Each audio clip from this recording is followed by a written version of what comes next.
Fala galerinha, tudo bom? Prazer, meu nome é André, sou professor de História Geral no Pré-Vestibular Comunitário São José e além disso sou graduando pela Universidade Federal Rural do Rio de Janeiro.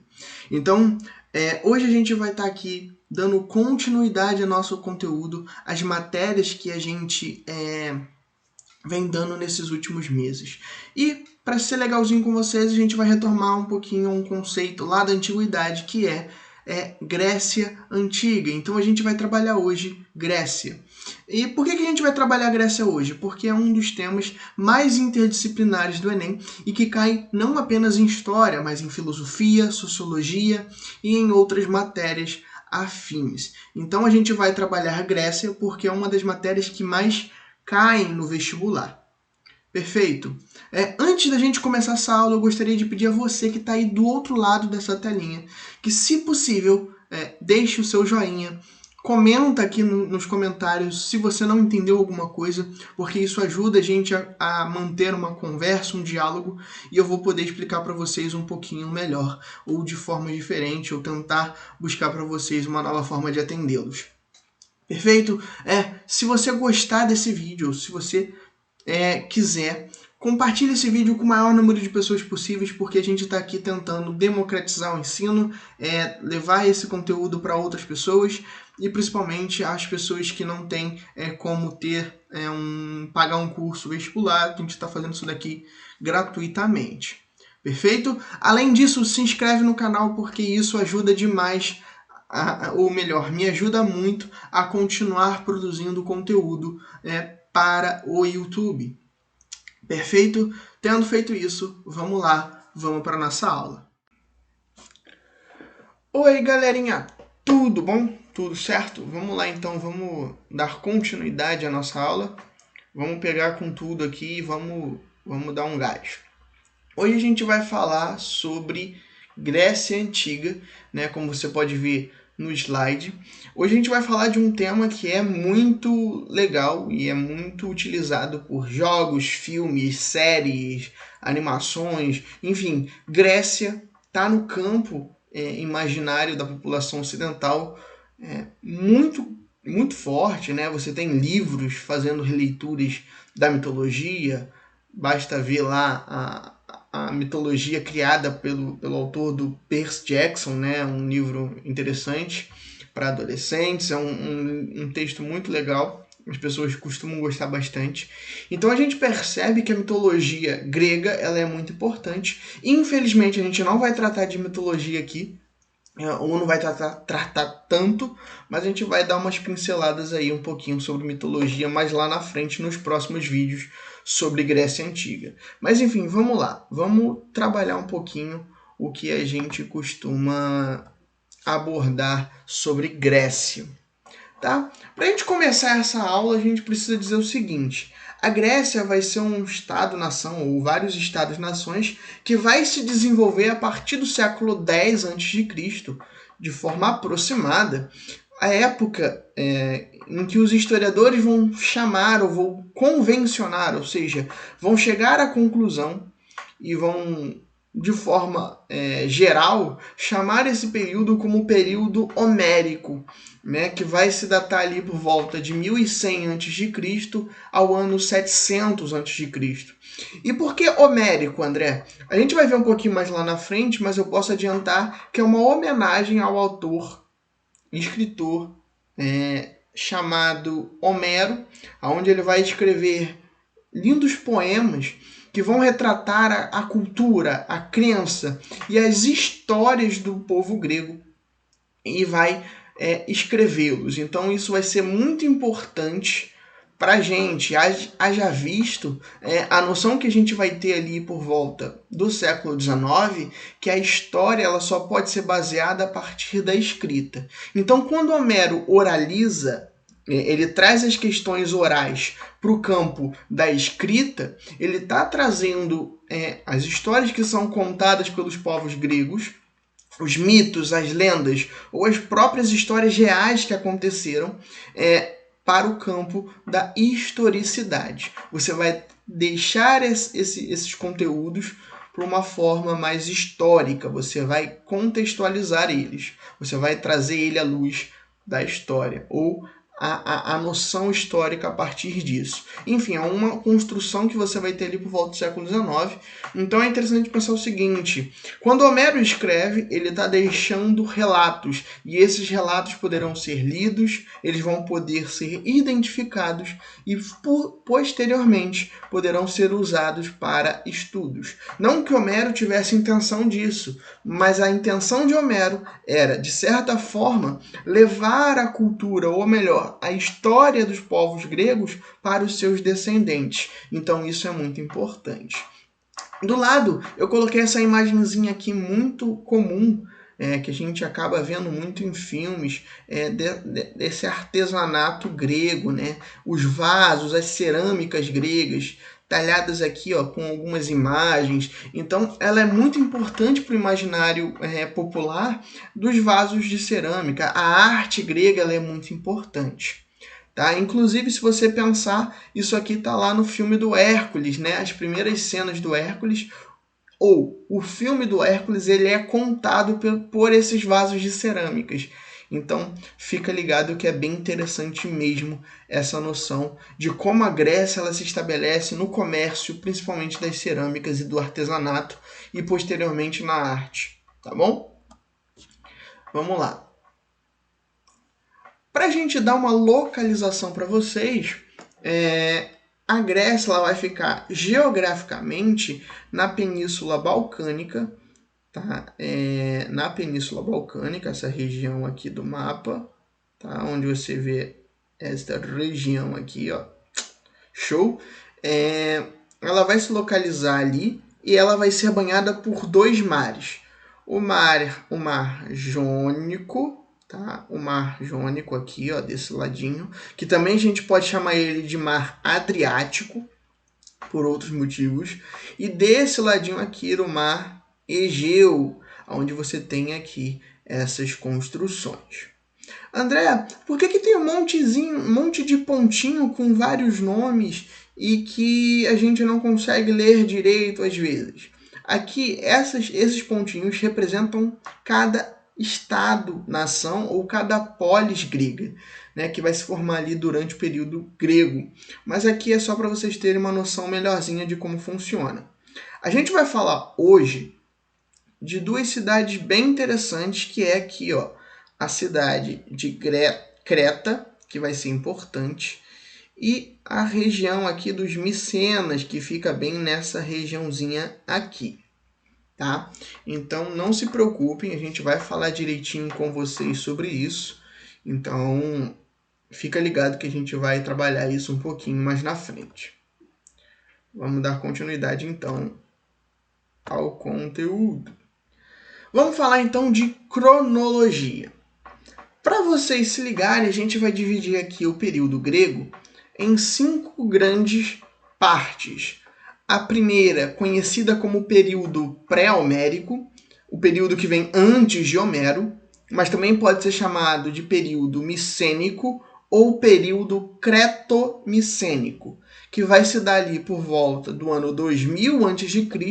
ao ano 1100 a.C. Então a gente percebe ali os primeiros povos gregos surgindo nesse momento. Show? O segundo momento é o período homérico, como vocês podem ver aqui, né, ó, o período homérico, que vai se dar em 1100 a.C. a 700 a.C. Então você vai ter ali o momento em que Homero ele surge, onde ele vai escrever os seus poemas, e esses poemas vão relatar a vida, o cotidiano, as coisas que o povo grego acreditava ser importantes. Perfeito? O terceiro momento é o período arcaico, tá? É o período ali onde você tem o surgimento dos genos da polis grega, que vai ser importante para a gente entender esse momento posterior, que vai ser o período clássico, onde você tem o surgimento da filosofia, o surgimento do conceito de cidadania ou a ampliação do conceito de cidadania. Então é interessante você pensar nisso aqui no período clássico, que vai de 500 a.C. a 336 a.C. Tem divergências com relação às datas, mas eu prefiro essas datas fechadinhas aqui, que fica bonitinho. O período arcaico, cabe destacar que vai do ano 700 ao ano 500 a.C. E aí dá-se fim ao período grego, né, ou ao período da Grécia Antiga, no período helenístico, que se dá em 336 a.C. a 1146 a.C., com o domínio macedônico, com o fim do domínio macedônico na Península Grega, ou melhor, no mundo grego.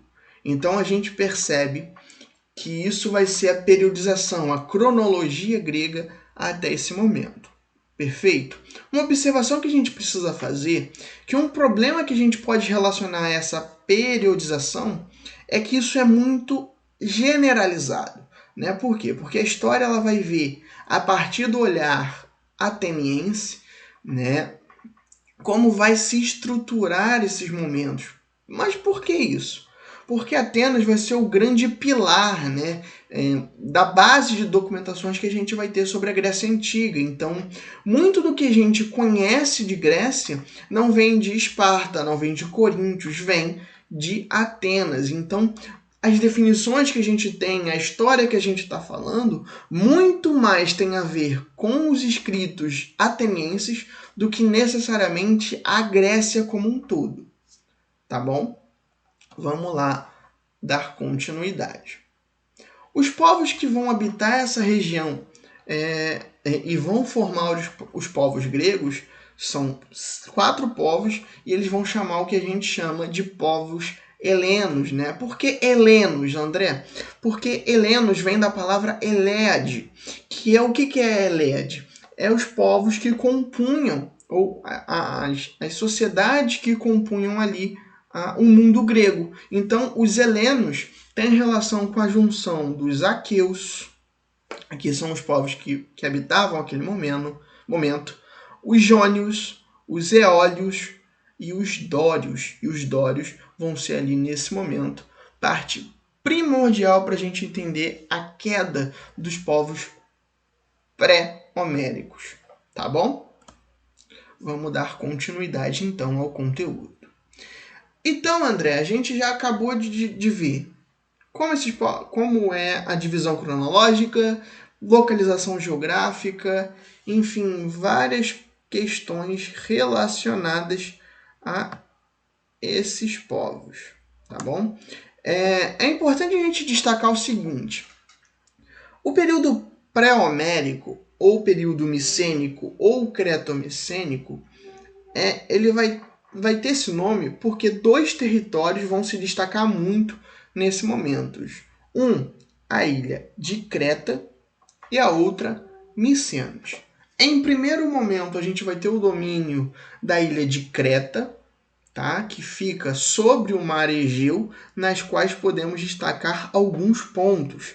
Então é interessante a gente pensar o seguinte: aqui na ilha de Cretas, aqui embaixo, ó, a ilha de Creta é isso daqui, ela vai se espalhar e ela vai formar palácios, tá vendo? Ela vai se estabelecer a partir de grandes palácios, e esses palácios vão dominar ou vão governar Micenas durante algum tempo. Tá? Então a gente vai ver algumas bolinhas aqui na tela, elas representam os assentamentos micênicos, então a gente acaba vendo isso. Então a gente vê aqui o processo de extensão territorial que os micenas vão ter nesse momento, que é o período de 2000 a.C. a 1100. Vamos falar um pouquinho mais de Creta para que vocês fiquem felizes, né? Porque Creta é super genial em vários sentidos. Ela vai ficar aqui, Creta vai ficar principalmente na região sul da Península Balcânica. Ela vai ter ali um poder centralizado na figura de um rei, e aí a gente não pode utilizar nunca a noção absolutista, mas é um poder mais centralizado do que palácios provincianos que você vai ter ali durante esse regime. Mas você vai ter um poder centralizado nas mãos de um rei. Esse rei é a figura de Minos, tá? Minos, se você não lembra, é o cara da lenda do Minotauro, né? Onde ele vai ter ali como um grande palácio, o Palácio de Knossos, onde você vai ter ali o governo central, Creta, né? O governo primordial de Creta. Então você vai ter ali uma certa discussão historiográfica se havia ou se não havia um poder centralizado, mas a gente vai admitir aí um poder mais centralizado que o normal. A gente vai ver que esses povos vão ser muito ligados a uma produção de cerâmica. Haja vista a imagem aqui, né, os povos cretenses, né, os cretenses, com jarros de cerâmica aqui, isso numa das paredes do Palácio de Knossos, né, que o que sobrou de Knossos, na verdade, que era um grande palácio de guerra, onde você tinha ali uma proteção muito forte com relação ao reino, e que com os anos e com as invasões dóricas isso não vai resistir, eles não irão resistir a esse momento. Então a gente vê aqui essa forte ligação com o desenvolvimento da produção de cerâmica. Perfeito? Além disso, a gente vai ter o desenvolvimento de um comércio bem estabelecido, né? Um povo mais voltado para o comércio, haja vista, né, a produção de cerâmica deles.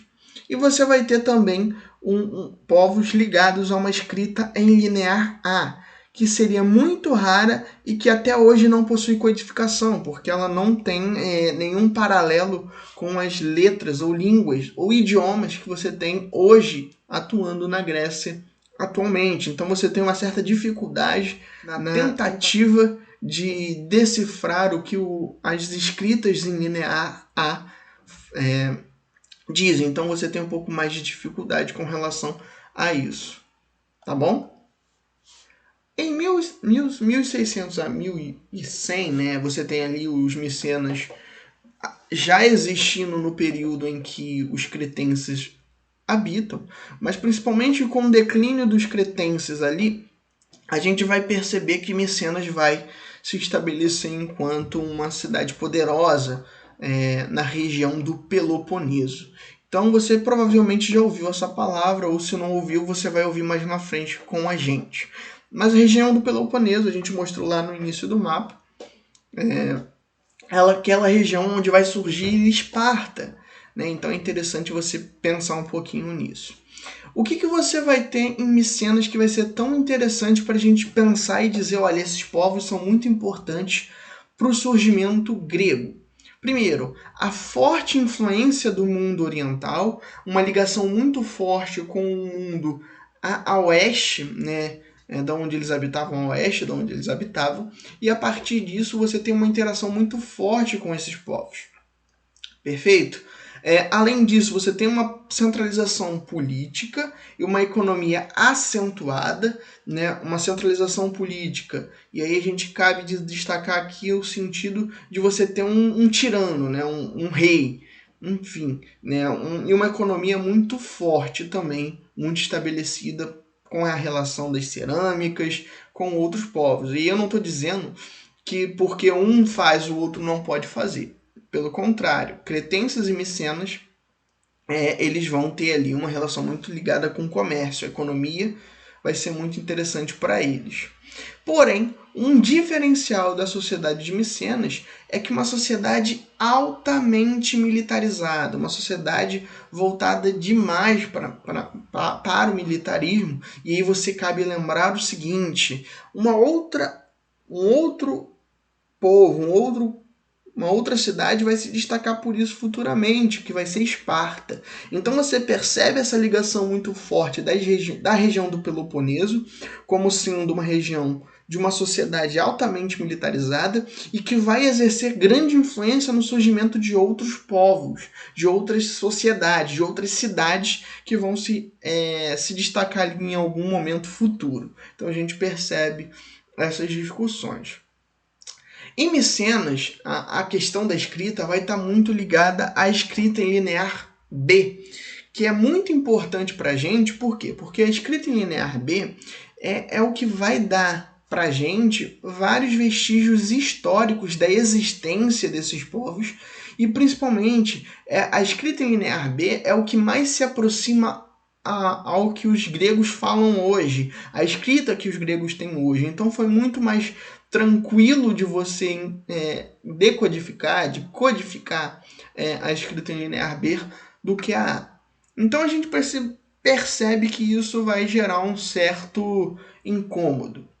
E nesse sentido, é importante a gente destacar que Micenas, entre 1200 e 1100, ela vai ser invadida pelos dórios, que vão entrar na Península Balcânica e vão destruir praticamente completamente as civilizações que habitam aquele momento a Grécia, ou o que a gente vai chamar como embrião grego. Né? Então, eles vão lá, vão destruir a cultura, vão dizimar, na verdade, a população, porém, uma única coisa vai resistir, que é a sua língua. Os povos vão continuar a falar a língua grega, ou a língua que você vai ter ali naquele momento. Grega eu estou colocando mais no sentido contemporâneo, mas a língua grega vai permanecer. E com isso, a decodificação da escrita em linear B vai ser muito importante, vai ser interessante por isso. Então, a partir da linguística, você tem uma nova aquisição de materiais, de questões. Tá? E a gente tem aqui um diferencial. Aqui à esquerda você tem a escrita em linear A, como você pode ver, são escritas um pouco diferentes do que a gente está acostumado. E aqui na verdade nenhuma das duas a gente está acostumado, mas a ela tem um pouco mais de dificuldade, ela é talhada em pedra, tá? Ambas são talhadas em pedra, mas essa aqui ela parece coisas aleatórias, né? Esse daqui você tem as letras com outras figuras, o que deixa ela com mais questões, com mais novidades, tá? É isso, eu botei isso aqui para vocês terem uma noção de como era a escrita daquele momento. Vamos então falar do período mais interessante para a gente, o que a gente vai conseguir falar hoje com vocês, que é o período homérico, que vai de 1100 a.C. a 700 a.C. Esse momento ele vai receber esse nome devido ao poeta cujo nome é Homero, escritor de dois grandes poemas chamados Ilíada e Odisseia. Esses poemas vão ser considerados para muitos historiadores as maiores fontes com relação a esse período. Elas vão relatar também muitas notícias ou informações obtidas desde a invasão dórica até o ano 700 a.C. Então você percebe que Homero, esse carinha que está aqui, ó, Homero, ele vai ser um cara tão importante pelos seus escritos, porque seus escritos eles vão dar muitas pistas de como, o que e como aconteceu determinadas coisas com os povos gregos. Então é interessante a gente pensar nesse aspecto. A literatura ela é muito viva, ela é muito importante para nós enquanto historiadores, no sentido de olhar e ver, olha, a literatura pode falar de coisas ficcionais? Pode, mas ao mesmo tempo que ela fala de coisas ficcionais, ela está relatando e tratando o quê? As questões do tempo presente. Assim como eu, historiador, estou produzindo história, mas estou produzindo história para quê? Para o meu tempo presente. O meu olhar é um olhar para o tempo presente. Então, quando eu vou olhar para um objeto, esse objeto vai me dar relações com aquilo que eu vivo no meu momento, tá? Apesar de eu estar olhando para um objeto no passado. Ok? Perfeito, vamos lá, vamos dar uma olhada então nesses poeminhas, ou como Homero e o que Homero vai dizer em determinados poemas. Tá? O Ilíada, né, vai se tratar daquela história muito famosa por todos nós, que vai ficar viralizado na internet como o cavalo de Troia, né? Sempre que você vai clicar lá em qualquer link no seu computador, no seu celular, você tem o cuidado de passar o antivírus para que você não seja pego pelo famoso cavalo de Troia. E o que é o famoso cavalo de Troia? Isso eu não vou contar para vocês, né? Senão seria muito spoiler da história do Homero. Mas enfim, a Ilíada vai tratar a conquista dos gregos com relação à cidade de Troia, tendo como figuras principais Aquiles, né, o herói grego, né, com força e que foi derrotado por terem acertado o seu calcanhar. Né? A fraqueza de Aquiles era o seu calcanhar. E Odisseu, ou também chamado de Ulisses, né, o general que vai ter a ideia brilhante de entregar de presente aos troianos um cavalo, e nesse cavalo estaria cheio de inimigos. Beleza? Já acabei dando um mega spoiler, mas se você quiser ver um pouquinho de como isso acontece, eu vou indicar 2 filmes aqui para vocês que são interessantíssimos de você pensar isso. O primeiro é o filme Troia, né? Mega original, mas o Troia, ali com a atuação do Brad Pitt, você pode ter uma noção muito legal de como acontecia, de como eram as questões gregas, e principalmente aquela sociedade baseada na guerra, de como os gregos pensavam o mundo e como eles eram tão divididos, mas que se uniram em prol de uma coisa: a guerra contra Troia. Tá bom? Enfim, Troia em resumão é isso, é essa luta entre os gregos e troianos para que os gregos conseguissem dominar Troia. Enfim, as narrativas, as discussões ou o que realmente aconteceu, eu deixo para quem quiser ver o filme. Outra indicação de filme é o filme do senhor Peabody e Sherman, aonde você tem uma parte do filme que Peabody e Sherman voltam à Grécia no momento em que os gregos estão invadindo Troia. Então é bem interessante você dar uma analisada nisso.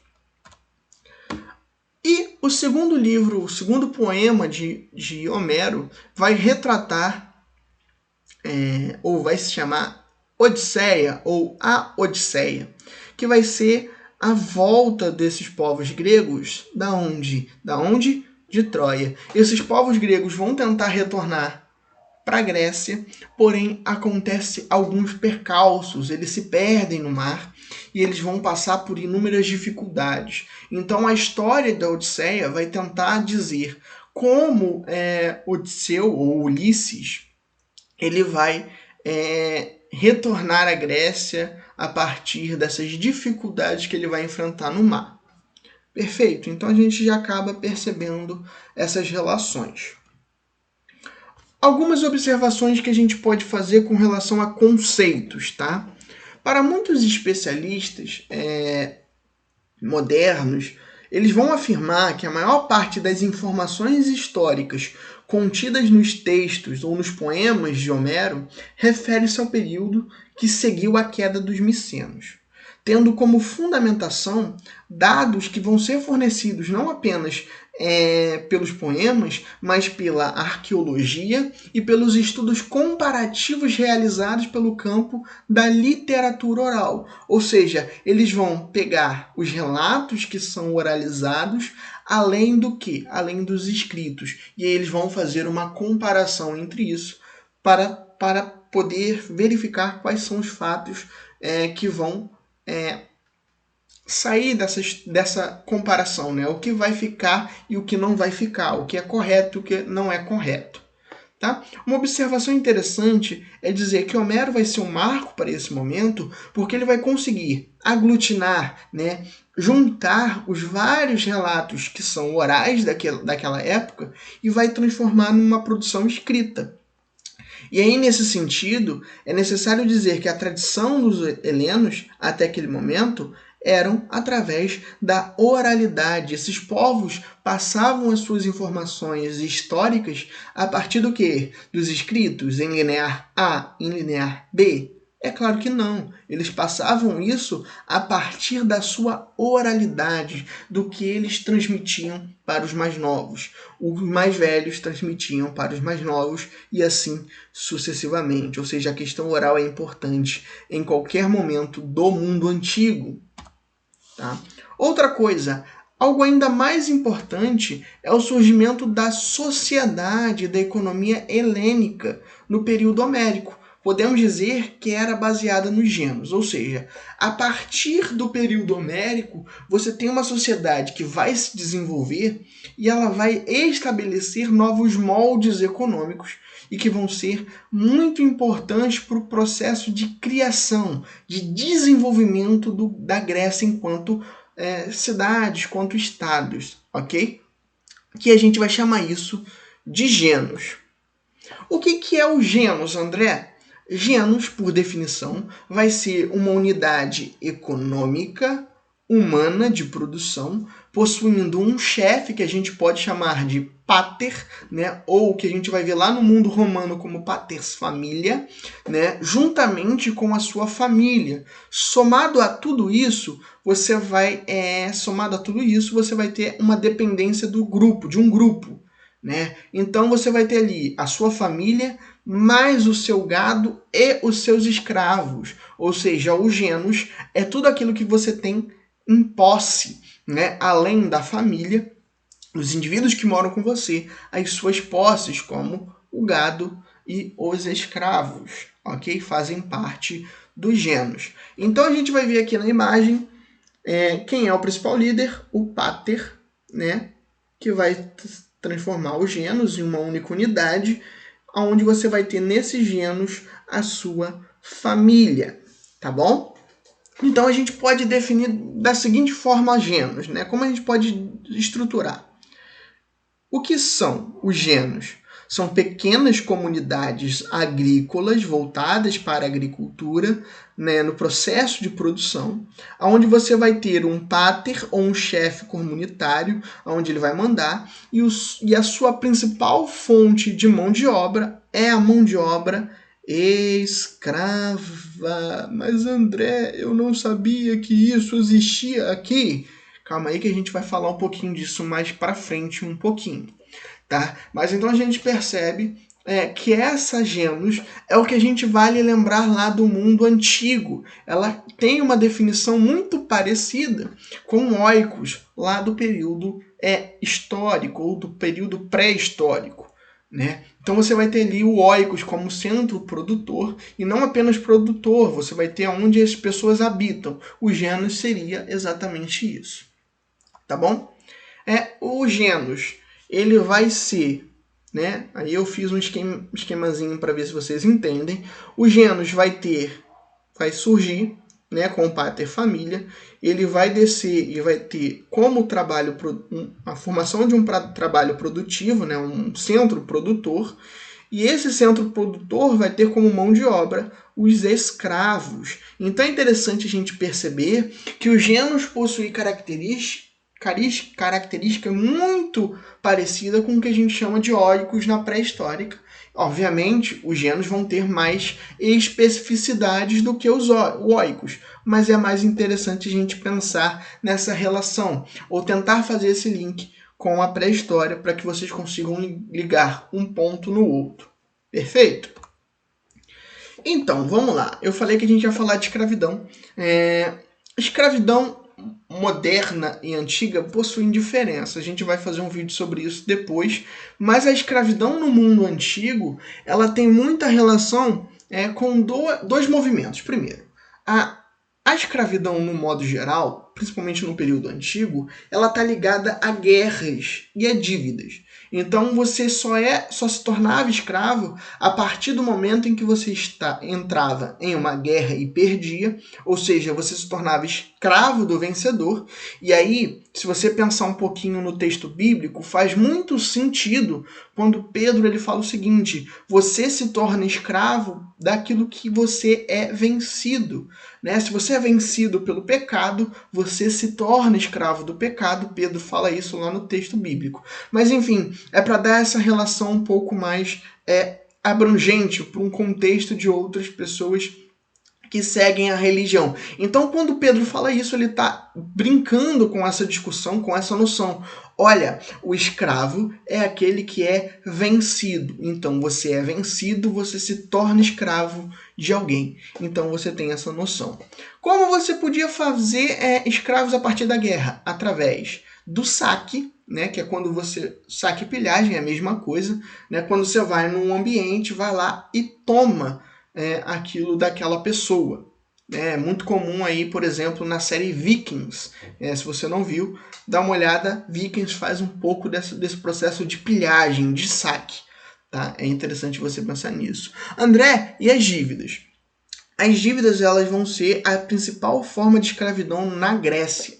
Tá? Então a gente vai ver lá no período arcaico e principalmente na transição arcaico para o clássico, algumas reformas na estrutura da escravidão grega, principalmente em Atenas, mas aí a gente fala disso mais para frente. Então a gente tem essas duas definições. André, esses escravos poderiam se tornar alforriados, eles podiam, entre aspas, alforriados, eles podiam conseguir a sua libertação? Olha, alguns escravos, eles vão possuir inúmeros privilégios dados por seus patrões. Por quê? Por serem leais ou por trabalharem bem. Porém, não podemos considerar isso como uma manumissão ou alforria, pois esse conceito não existia para essa sociedade. Ou seja, por mais que esse indivíduo tivesse inúmeros benefícios, privilégios, ele nunca poderia ser considerado livre ou liberto. Tá? Então você percebe essa discussão ali no mundo grego. Diferentemente de Roma, onde você tem o processo de alforria existente, né? Essa ideia de libertação dos escravos é muito forte. Tá? Vamos lá, vamos continuar. Aqui tá as referências de cada imagem, né? Tem referência das imagens, todas elas estão aqui. E aí eu gostaria de falar uma coisa para vocês, né? Obrigado por assistirem o vídeo até aqui, né? Se você ainda não nos conhece ou não nos segue nas nossas redes sociais, segue lá nos nossos Instagrams ou no Instagram, meu Instagram pessoal, que é @andrearaújo, ou no Instagram do canal, que é @inche.andrearaújo. E lá você vai ter as novidades, o que a gente está produzindo, o que a gente está pensando para o canal. Vai estar tudo lá, as enquetes sobre quando vai ser, os vídeos, lives, enfim. Tem muita coisa legal acontecendo, então acompanha lá no nosso Instagram. Outra coisa, vamos aproveitar esse momento e vem comigo, né? Vamos aproveitar para curtir o vídeo. Se você ainda não curtiu esse vídeo, mas eu pedi por favor para você curtir lá no início, mas se você chegou até aqui e ainda não curtiu, não esquece de dar o seu joinha lá, comentar e se inscrever no canal. Isso ajuda bastante, tá bom? Além disso, você pode compartilhar com os amigos para que esse vídeo chegue e ajude o maior número de pessoas possíveis, tá bom? E eu gostaria de avisar vocês, enquete no Instagram do canal, e a gente vai fazer live, e provavelmente a live vai sair aí numa quinta-feira à noite. Então não percam, vai ter uma live sobre o Enem, né? A gente vai falar sobre um pouquinho de como o Enem se formou, como o Enem ele vai passar por várias modificações. Vamos falar também sobre resolução de exercícios, e vai ser tudo ao vivo. Você vai poder comentar, compartilhar, curtir, você vai poder fazer tudo isso e muito mais, vai poder ter lá um pouco mais de contato, não presencial, mas um pouco mais de dinâmica, de disponibilidade para falar comigo, tá bom? Vou estar lá, vai ser uma quinta-feira à noite. Vou disponibilizar lá no Instagram o horário. Eu ainda não defini o horário, mas vai estar lá. Qualquer coisa, vai estar na descrição do vídeo o dia, o horário e quando isso vai acontecer. E vai estar programado no meu canal no YouTube, ou no canal aqui no YouTube. Se você puder se inscrever, não esquece. E ativar os sininhos, vai ajudar bastante. Tá bom? É isso, gente. Beijo, beijo, tchau, tchau, e até o nosso próximo vídeo sobre Grécia Antiga, sobre qualquer conteúdo de história geral. Tamo aí, valeu, falou, e até o nosso próximo encontro, e até a nossa próxima aula. Valeu!